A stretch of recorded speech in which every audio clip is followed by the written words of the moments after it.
Selamat pagi adik-adik, kita kembali bertemu di ibadah hari Minggu Persekutuan Anak tanggal 11 Oktober tahun 2020. Adik-adik, untuk membuka ibadah kita pada pagi hari ini, kita akan menaikkan puji-pujian kepada Tuhan. Mari kita memuji Tuhan.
Adik-adik, sebelum kita memulai ibadah kita pada pagi hari ini, ada baiknya kita berdoa untuk meminta penyertaan Tuhan agar Tuhan memberkati ibadah kita dari awal, pertengahan hingga akhirnya. Adik-adik, mari kita bersikap sempurna di hadapan Tuhan dan lakukan apa yang diajarkan oleh Tuhan Yesus kepada kita bagaimana cara kita berdoa. Mari kita lipat tangan, tutup mata, arahkan hati dan pikiran kita kepada Tuhan, dan mari kita berdoa. Tuhan Yesus yang baik, segala puji dan syukur kami naikkan kepadamu.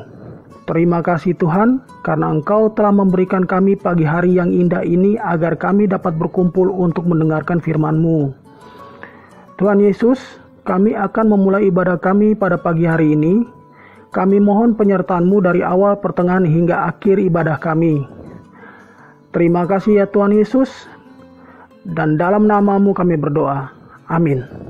Ya adik-adik, tibalah saatnya kita mendengarkan firman Tuhan. Mohon adik-adik siapkan Alkitabnya. Dan kita buka dari kitab Hosea 6 ayat 1 sampai dengan 3. Kitab Hosea itu adanya di Perjanjian Lama adik-adik. Ya, kitab Hosea 6 ayat 1 sampai dengan 3. Kalau adik-adik sudah menemukan, engkau akan membaca ayat 1 sampai dengan 3. Adik-adik boleh mengikutinya dan membacanya dalam hati bersama papa dan mama di rumah ya. Ya, engkau mulai. Hosea 6 ayat 1 sampai dengan 3. Mari kita akan berbalik kepada Tuhan, sebab Dialah yang telah menerkam dan yang akan menyembuhkan kita, yang telah memukul dan yang akan membalut kita. Ia akan menghidupkan kita sesudah 2 hari. Pada hari yang ketiga, Ia akan membangkitkan kita.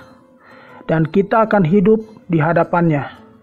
Marilah kita mengenal dan berusaha sungguh-sungguh mengenal Tuhan. Ia pasti muncul seperti fajar. Ia akan datang kepada kita seperti hujan. Seperti hujan pada akhir musim yang mengairi bumi. Ya, itulah pembacaan kita pada pagi hari ini dari Hosea 6 ayat 1 sampai dengan 3. Adik-adik, di dalam Alkitab ada kitab yang menggunakan nama tempat dan ada juga kitab yang menggunakan nama rasul. Kitab yang menggunakan nama tempat, contohnya Efesus, Galatia, Korintus, dan lain-lain. Kemudian kitab yang menggunakan nama rasul, contohnya Matius, Markus, Ayub, dan lain-lain. Nah, kitab Hosea ini adalah contoh kitab yang menggunakan nama rasul. Karena kitab ini ditulis oleh Rasul Hosea. Arti nama Hosea ini sangat bagus adik-adik. Di dalam bahasa Ibrani, itu artinya adalah Tuhan adalah keselamatan. Rasul Hosea adalah utusan dari Allah untuk mengingatkan bangsa Israel agar kembali ke jalan Allah. Dia tinggal di Israel, kerajaan bagian utara, dengan rajanya yang saat itu bernama Yerobeam II. Israel pada saat itu adik-adik terbagi menjadi dua kerajaan, yaitu kerajaan Israel Utara dengan ibu kota Samaria, dan kerajaan Israel Selatan dengan ibu kota Yehuda. Di zaman Rasul Hosea, saat itu kerajaan Israel Utara sedang mengalami masa kejayaan, dan kehidupan mereka menyimpang dari jalan Allah. Mereka banyak mendirikan patung-patung dewa Baal untuk disembah. Kemudian terjadi korupsi di mana-mana, dan masih banyak lagi perbuatan-perbuatan mereka yang tidak berkenan di hadapan Allah. Mengapa bisa demikian adik-adik? Atau mengapa bisa terjadi demikian? Karena bangsa Israel ini tidak sungguh-sungguh mau mengenal dan dekat dengan Allah. Hingga pada akhirnya mereka menjadi tawanan bangsa Asyur dan dibuang. Bagi mereka, Allah itu hanya dibutuhkan pada saat mereka dalam kesusahan saja. Dan kalau mereka dalam keadaan tidak susah, Allah dilupakan. Pada pagi hari ini adik-adik, Allah mau mengingatkan kepada kita agar kita mau lebih mengenal Dia secara lebih dekat. Mengenal Allah itu tidak sama dengan kita mengenal teman adik-adik. Mengenal teman mungkin suatu saat teman kita bisa saja lupa pada saat kita bertemu.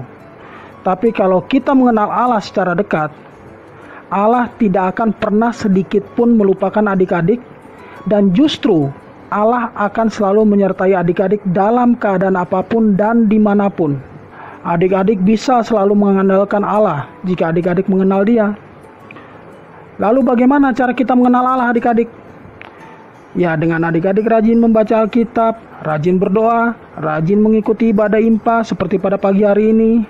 Nah, dengan demikian kita jadi lebih tahu apa kemauan Allah. Kita jadi lebih tahu mana yang baik dan mana yang tidak baik, karena kita sudah mengenal Allah. Jika kita tidak mau mengenal Allah, tentu juga akan ada akibatnya adik-adik. Misalnya, Allah tidak akan menyertai kita, seperti Dia tidak menyertai bangsa Israel, sehingga bangsa Israel pada saat itu menjadi tawanan bangsa Asyur, dan mereka dibuang ke 4 penjuru mata angin. Berkat Allah pun akan menjauh jika kita tidak mengenalnya. Adik-adik, kalau kita sudah mengenal Allah, semuanya akan terlihat dari tingkah laku kita. Misalnya, sikap kita yang selalu sayang terhadap mama, papa, oma, opa, adik, kakak, dan sesama kita. Atau perbuatan kita itu akan selalu mencerminkan kebaikan. Yaitu kalau misalnya kita sudah benar-benar kenal dengan Allah dan dekat dengan Dia. Jadi dari tingkah laku kita itu akan kelihatan adik-adik.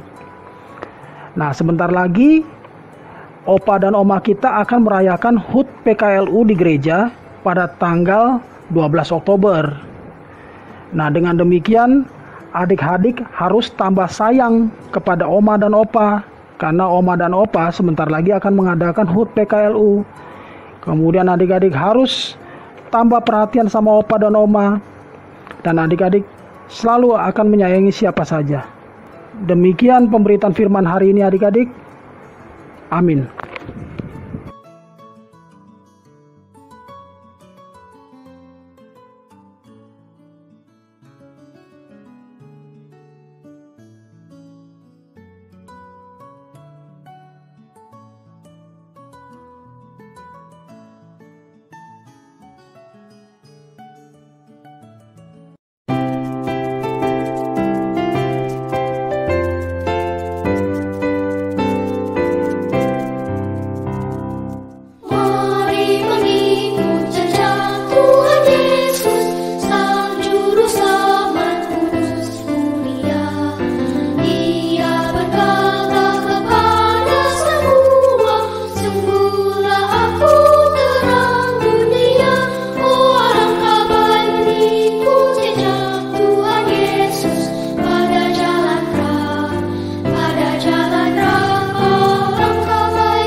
Oke adik-adik, kita sudah selesai mengikuti ibadah IMPA pada hari ini.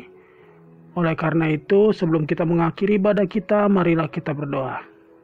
Ya, kita sikap sempurna, lipat tangannya, tutup matanya. Mari kita berdoa. Allah Bapa kami yang bertata dalam kerajaan sorga, kembali kami anak-anak-Mu ini datang mendapat tatamu yang kudus ya Tuhan.